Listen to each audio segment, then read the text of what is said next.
Bonjour et merci de nous rejoindre pour le 12-13 en Lorraine. Siège de l'IFOL, une nouvelle appellation d'origine contrôlée vient de voir le jour. Fait rare, cela concerne l'ameublement. Objectif, éclairer le consommateur sur l'origine du produit et mettre en valeur un savoir-faire local. Une nouvelle appellation d'origine contrôlée vient de voir le jour et cette fois fait rare, cela concerne l'ameublement. Siège de l'IFOL, c'est son nom, garantit une traçabilité et un savoir-faire local reconnu. Elle va concerner 165 communes des Vosges, de la Meuse et de la Haute-Marne. Voyez ce reportage de nos collègues de France 2. C'est écrit à chaque coin de rue, impossible de passer à côté. À l'IFOL-le-Grand, on fabrique des sièges. Ce village de 2400 habitants compte plus d'une vingtaine de fabricants. La raison de cette concentration, c'est dans la forêt alentour qu'on la trouve.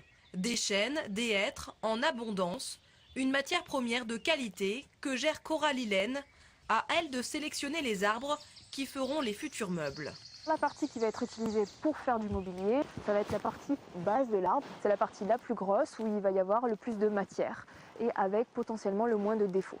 Seuls les meilleurs morceaux arriveront jusque dans cette manufacture, dans les mains de Jonathan Seyer. À lui de faire le dernier tri en évitant les défauts. C'est ce qu'on appelle pour ainsi dire du bois parfait. Il n'y a que dans le cœur où on a quelques défauts. Le vernis va faire ressortir tous ces défauts, il va mettre en valeur les fibres du bois et faire ressortir la teinte naturelle. Et donc s'il y a des défauts, ils vont se voir quoi qu'il arrive. Une sélection drastique, impossible à faire pour une machine. Et c'est comme ça à chaque étape de fabrication.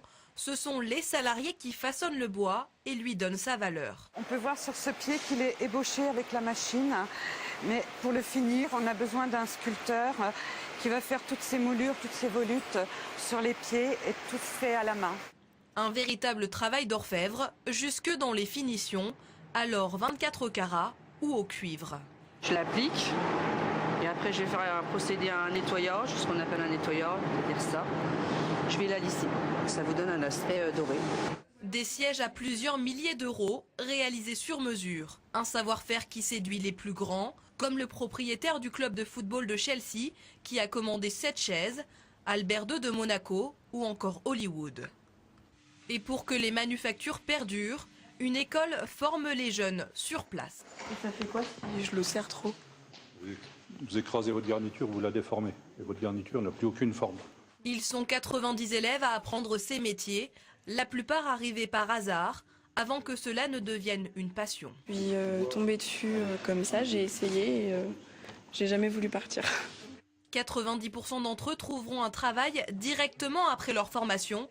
Malgré cela, l'école peine à recruter. On essaye de montrer la meilleure image possible de notre secteur à tous ces jeunes-là pour qu'ils comprennent qu'il y a un avenir pour eux et pour nos entreprises. Un avenir qui passera par l'obtention d'une indication géographique pour asseoir la notoriété de l'IFOL en tant que capitale du siège.